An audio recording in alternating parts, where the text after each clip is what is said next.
I am going into 2024 feeling better about my skin than I have in years. Being consistent with my Barefaced skincare is definitely paying off. Barefaced is medical grade, results driven skincare, and I love how simple the routine is.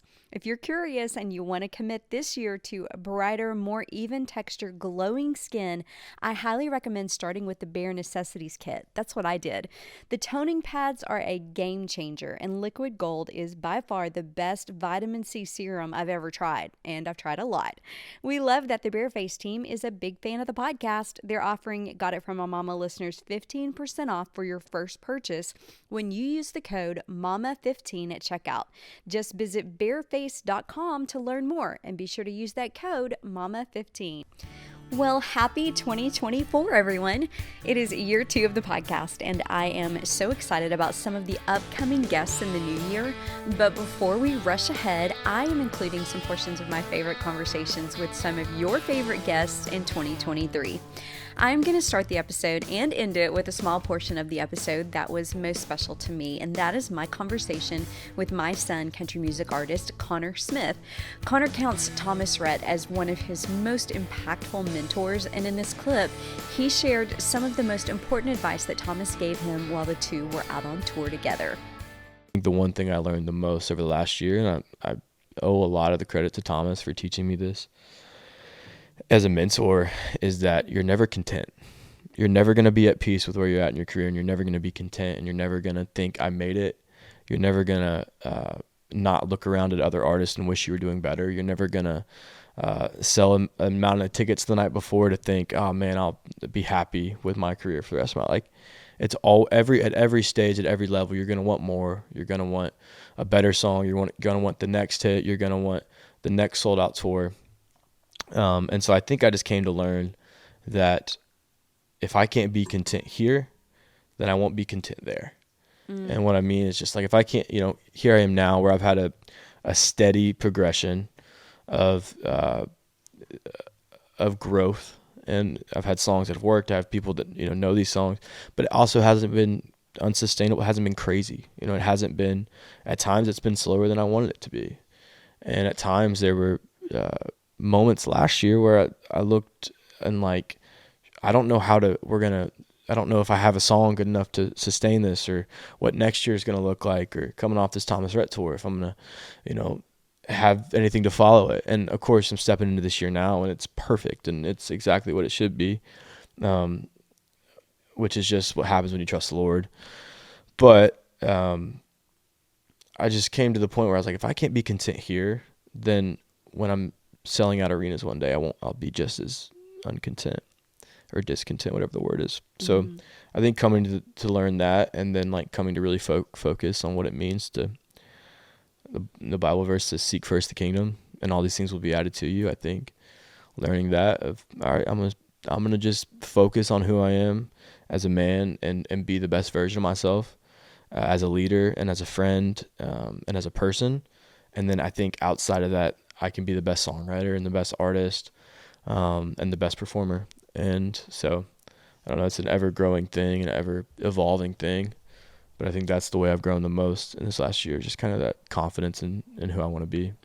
One of my favorite things about the podcast is just how vulnerable and honest the moms are who join me. Carla Denham is mom to Kelsea Ballerini. And the week we recorded our episode together, Kelsea dropped her surprise EP, Rolling Up the Welcome Mat. Of course, the project was no surprise to Carla, but she shared just how hard it was to watch Kelsea as she processed a very difficult season. As she was sending me those songs as she'd write them, my heart would I would just bawl. And the songs were hard enough, to listen to. But I also know it's cathartic for her. That's her way of processing hurt and pain and hard and all that, is to go write it, and then it's out of her. I've seen that time and time again. When she decided to do the mini film, and I wasn't there for the filming, but she wrote the script for it. So she was sharing all that with me. And I'm thinking, God, this is, how are you going to do that? Like, I couldn't do that. There's no way I could get up there. If she'd have hired an actress to do that, it still would have hurt for me to watch it. But to watch her acting out what she really felt and experienced was just, it's that blend between I'm in total awe. Like when she showed me the piece, total awe. And like, I just wanted to just take her and just put her in a plastic bubble and let's just go away somewhere, away from the world, just see feeling everything like, she'd been through, actually a physical manifestation of and it. the vulnerability. I just, it just feel like I watched that film and the pain on her face. I've seen that pain. It's real pain. I mean, that's real pain on her face. Not a whole lot of acting going on in there, No. is there? That was a hard day for her. Yeah. That was a very hard day for her to do that. I can't imagine. Is there any part of you, not that it would do any good because we know our roles as moms, but when you would get the preview of these songs, was there any part of you that said, Kelsey, you're not going to put it out, are you? Oh, no, I do. I mean, listen, that's part of I have one job, that's to protect her as a mom. And I have learned over the years, Kelsey has steely resolve, comes from me. She comes by that honestly. She's fiercely independent and strong-willed. And I understand her because that's the way I was growing up with my family too. So I've learned how to offer my advice instead of telling her what to do. I knew this would have an impact on so many women of all ages who have struggled with finding their voice, having courage to walk away from something that was unhealthy, being bold and brave, just all of those things. And I was hoping that that's where the music would be received, but I know that that was the purpose that she put it out for. Right. One is it's cathartic for her. That's writing it does that, but to put it out to the world means now you're offering it up to somebody else. So you're hoping that that will be received in a way that helps other people maybe go through similar situations and learn and be brave. My hometown girl, Lauren Alaina, has a big year ahead with a wedding just around the corner. Her mom, Christy White, was such a fun guest, but she was also very real about some of the struggles that she's walked through with Lauren, including Lauren's bout with an eating disorder during her time on American Idol. Christy shared just how bad things got. So I start noticing that her eating pattern changed. And at one point, she would only eat cucumbers. Oh, my goodness. And I was like, Lauren, you can't do this. It's not healthy. Is this while she's on American Idol? Yes. Okay. Was there Yes, pressure and- from the show and the Yes. people there? Mm-hmm. Really? Yeah. Yeah, they were. And it seemed as time, I thought, okay, maybe this will pass. Mm-hmm. But as time went on, it actually got worse. And that's one of the reasons I wanted to get her out of California. And I don't mean that in a negative way, but I thought she's a singer, not a model. And obviously she wants to present and be healthy. Right. But mentally she's not healthy anymore because she thinks she's supposed to look a certain way. At one point she would eat and I would notice that she would go to the bathroom. So I started following her, which she was not very happy, here my mother is. And I said, Lauren, do you have a problem? She's like, no, Mom, I promise I don't have a problem. Well, I gathered enough. I was like, she has a problem. So I called her pediatrician, and I told him what was going on with her. And I said, I'm going to bring her in for a physical. So I need your help, because if she knows that I have already talked to you this prior, she's going to So smart. Yeah. she's going to be You had to manipulate that Yes. just a little bit. I said, but we have to get her help, because I'm really afraid that she could die. Were you seeing the weight come off of Yes. her? You were seeing a physical. She was so skinny at one point that her face was like drawn in. You know what I mean? Wow. Our favorite country rocker, Hardy, was very open with fans when he abruptly ended his tour this fall to take some time to work on some severe anxiety that he was experiencing after that really frightening bus accident months before. His mom revealed some never before heard details about the accident. And all I cared about was that they were okay and that they were close to Nashville. So I knew that once I got the children where they needed to be and all that we could.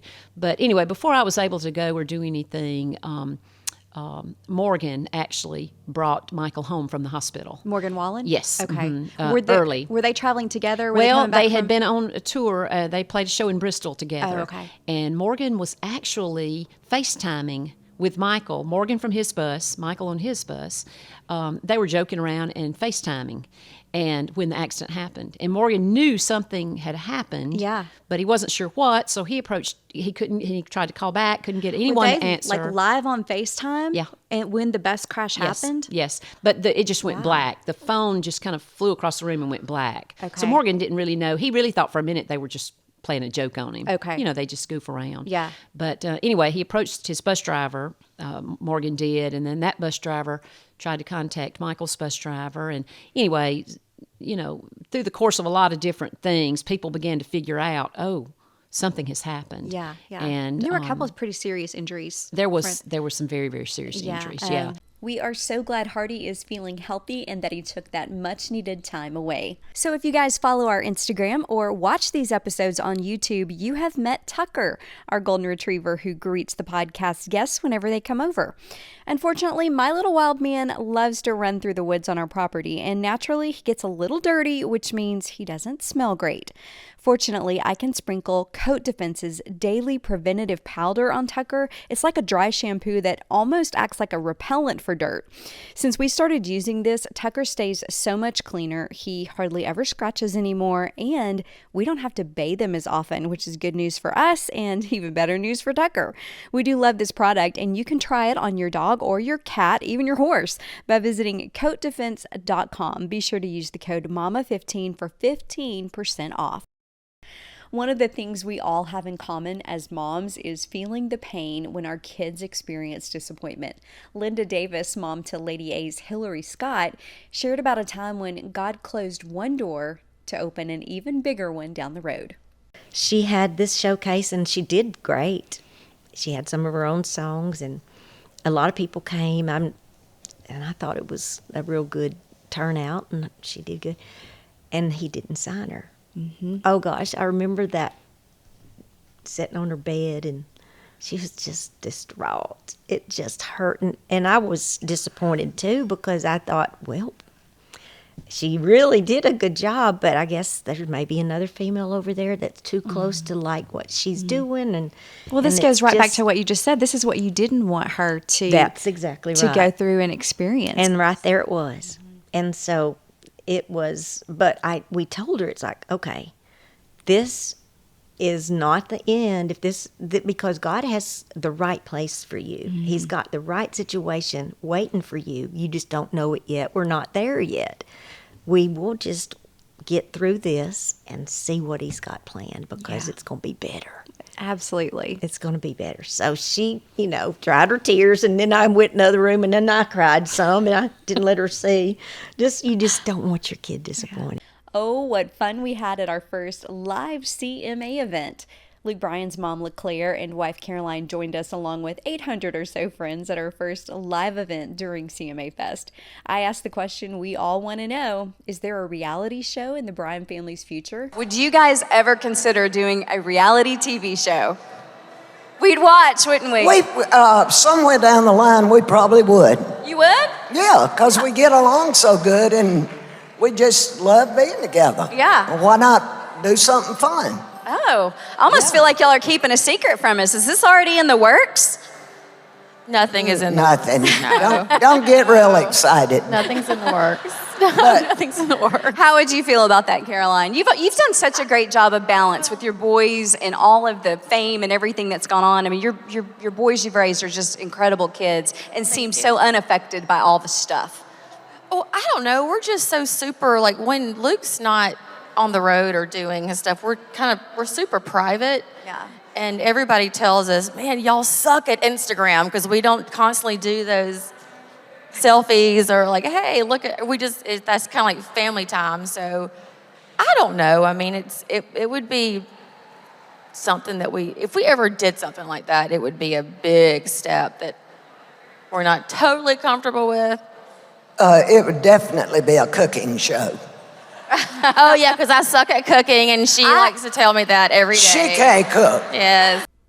As much fun as LeClaire is, she is also a mom who has experienced a lot of pain. She lost 2 of her 3 children and is forever grateful to Luke and Caroline, who took her grandkids into their home after they lost their parents. Her perspective is pretty inspiring. What did it mean to you, LeClaire, when you saw Luke and Caroline step in to help and support your family the way that they did?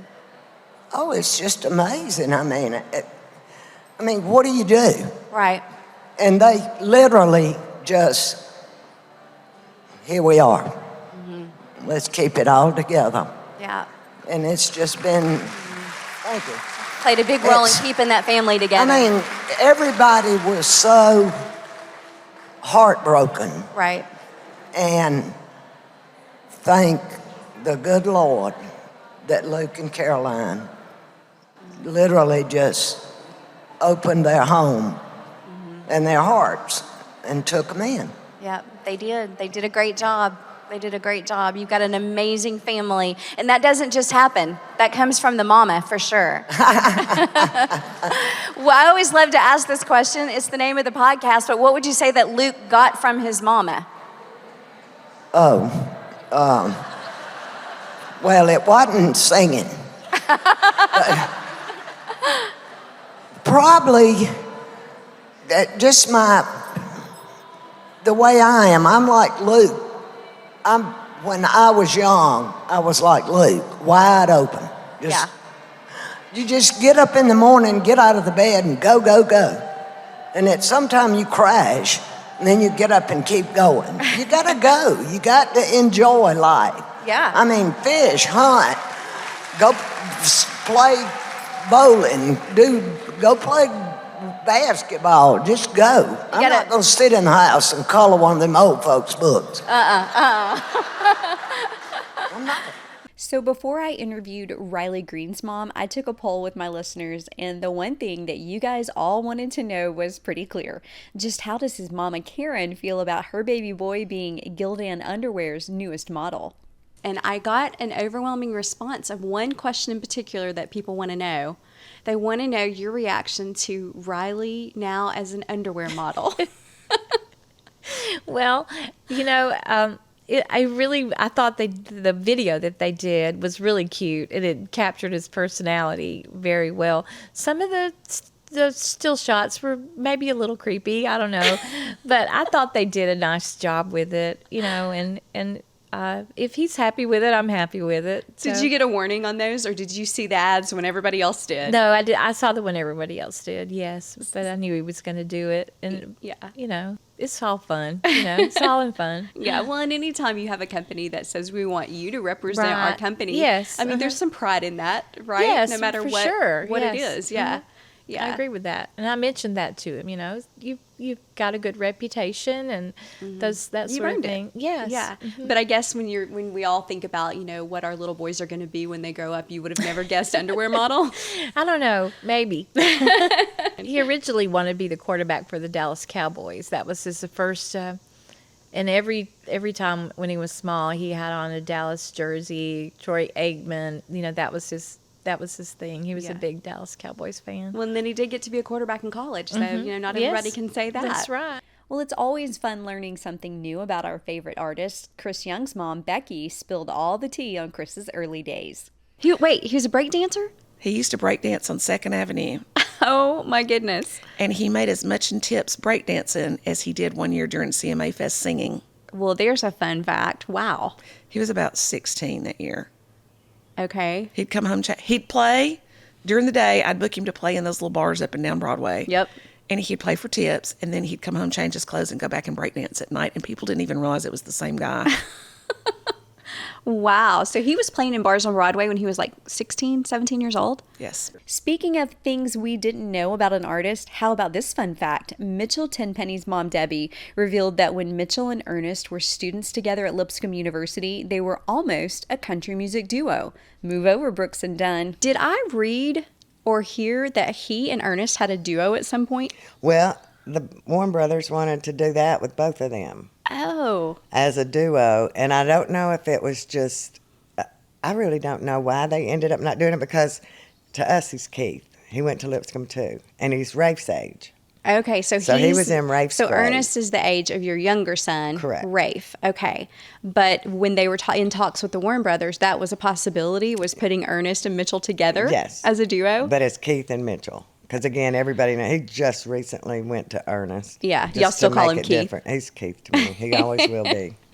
And those two are still good buddies, aren't they? Oh yeah, absolutely. Rafe and him and his wife and Rafe's girlfriend. They've been together forever. Oh, wow. So if fans were to take a deep dive, is there somewhere that an Ernest Mitchell duo music exists? No. No, they never recorded together. Wow. They were going to, but I don't know if it was just different styles or whatever. Yeah. But yeah. Yeah. Because, they're still best friends. I bet that's fun for you to watch these boys that, you watched go to high school together. And Oh, absolutely. And Keith's, Ernest's mom, I remember when he said he was going to do music, he was a baseball player. Yep.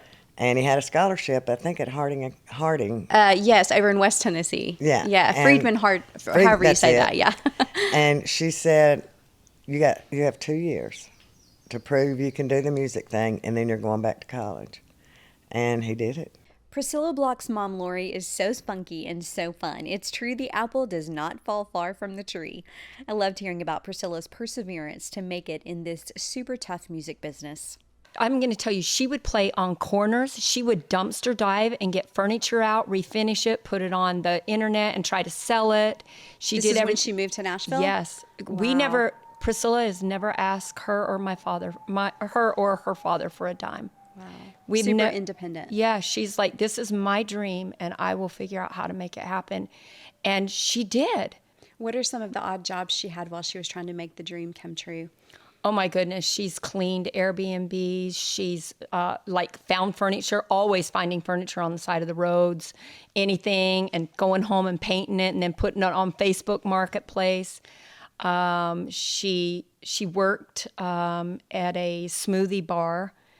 And that was, I don't know if you've ever heard that story, but that's really where things changed for Priscilla. Priscilla just happened to come along with her mom, Lori, for the interview. It was so fun when she jumped on the couch for the convo in part 2 of a fantastic interview. I'm so used to asking moms what they're most proud of for their son or daughter, but now it was like me watching you listen to her. You were so proud of her. What is it about her story that just makes you beam? Well, now I feel like I'm going to cry, but... golly, y'all. Jesus, take the wheel. Okay. No, I think what I mean, I'm proud of my mom for so many things, but I think my mom has taught all of us girls to be strong, independent women. And, when I watched my mom restart her life in her 50s, I think that was really inspiring. So this is just a smidgen of some of the great conversations that you can hear on the Got It From a Mama podcast, or of course you can watch on our YouTube channel. I hope you'll go back and catch up on some of these episodes that you may have missed. I'm signing out with one of my favorite parts of my interview with Connor. Maybe it will inspire you to record the story that God is writing in your life. I hope you have a blessed and happy 2024. My New Year's resolution last year, really do it every day. And it's because I watched we've told the story so many times over since this journey started of what the Lord has done. And he's obviously writing a story. And so if he's going to write a story, then I want to write it down. You know what I mean? Yeah. So it's one of those things that emotions and life and just this journey that I'm on with the Lord and what he's doing and what he's kind of anointed me to do and the talents he's given me and the calling he's placed in my life. I just see where he's opening doors that are just beyond my wildest belief.